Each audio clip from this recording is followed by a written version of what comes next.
সমাজে মসজিদ কমিটি হয়, কিন্তু সমাজ থেকে অন্যায় দূর করার কমিটি হয় না।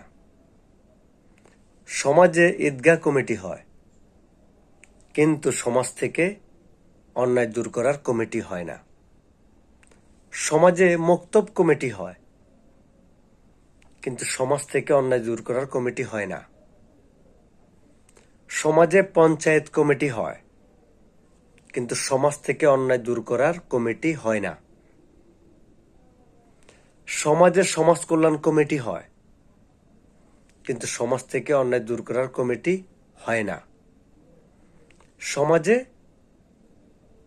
ওয়াজের কমিটি হয়, কিন্তু সমাজ থেকে অন্যায় দূর করার কমিটি হয় না। আর এটাই কিয়ামতের প্রধান লক্ষণ।